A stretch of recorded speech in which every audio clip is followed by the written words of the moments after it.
Bismillahirrahmanirrahim. Assalamualaikum warahmatullahi wabarakatuh.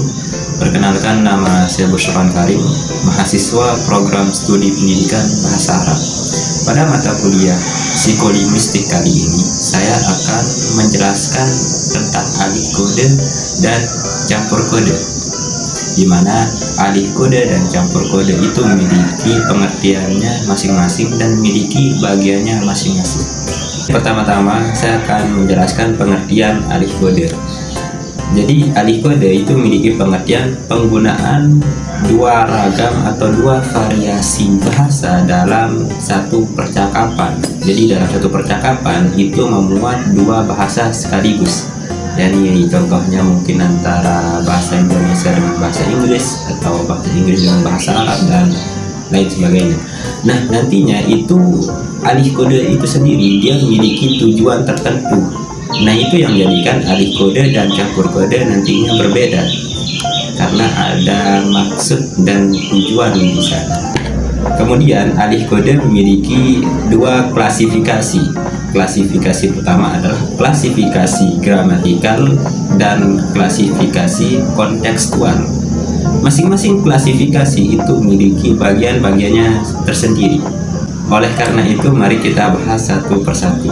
Klasifikasi gramatikal itu dibagi menjadi tiga bagian. Yang pertama itu adalah alih kode teks. Jadi alih kode teks itu penutur itu menambahkan ekspresi singkat di akhir kalimat. Contoh misalnya seorang mengatakan hadiahnya bagus banget, thanks. Nah, seperti itu. Oke, kemudian pembagian yang kedua adalah alih kode antar kalimat. Jadi maksudnya misalkan dalam satu paragraf bahasa Indonesia, nanti di tengah-tengahnya itu ada kalimat dalam bahasa lain. Contohnya misalnya ketika orang mengatakan ini motor lama but the engine still feels like new, harganya pun tidak terlalu mahal. Nah, seperti itu contohnya. Pembagian yang terakhir adalah alih kode intra kalimat. Jadi alih kode intra kalimat itu adalah ketika ada kata, frasa atau klausa dalam bahasa lain pada kalimat bahasa utama.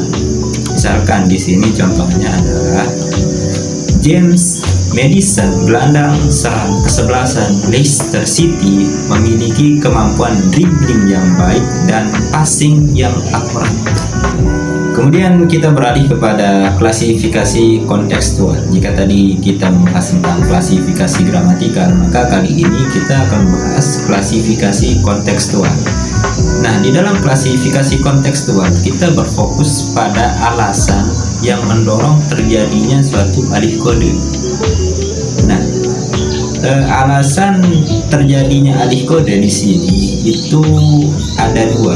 Yang pertama adalah alasan situasional dan yang kedua adalah alasan metaforis.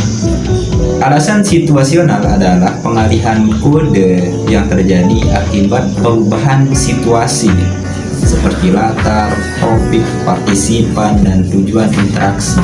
Kemudian alasan yang kedua adalah alasan metaforis. Jadi pengalihan kode terjadi karena penuturnya memiliki kemampuan bilingual. Jadi kemampuan bilingual itu adalah seseorang memiliki kemampuan dalam menguasai dua atau lebih bahasa.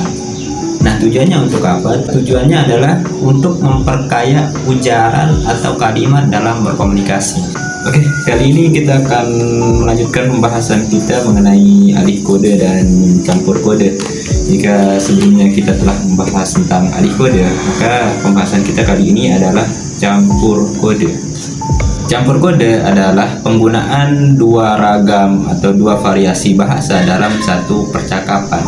Nah, nantinya yang membedakan antara alih kode dan campur kode adalah di tujuannya. Jadi kalau alih kode dia mempunyai tujuan, sedangkan campur kode itu tidak mempunyai tujuan yang khusus.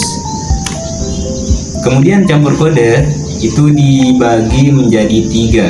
Yang pertama adalah penyisipan, kedua adalah alternasi, dan yang ketiga yang terakhir adalah leksikalisasi kongrun. Oleh Karena itu mari kita bahas satu persatu. Yang pertama itu adalah penyisipan. Jadi dalam penyisipan itu ada frasa asing disisipkan ke dalam bahasa yang lain. Contohnya, jadi orang tuh jangan suka ngejudge. Kemudian yang kedua adalah campur kode alternasi. Jadi campur kode alternasi ini biasanya kita temukan pada tatanan klausa. Contohnya di sini, gara-gara pandemi saya jadi lebih sering bersyukur, kayak I count my blessings.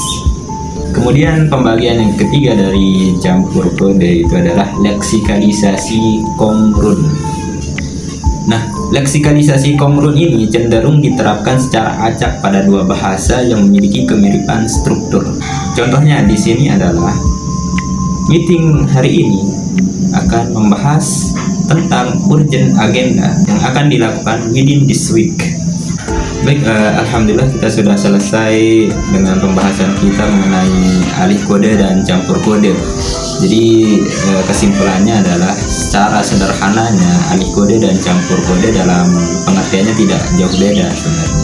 Cuman yang membedakan antara alih kode dan campur kode itu ada pada maksudnya.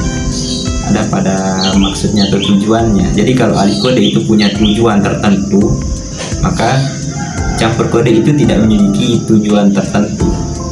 Mungkin itu saja yang bisa saya sampaikan. Sekian dan terima kasih. Assalamualaikum warahmatullahi wabarakatuh.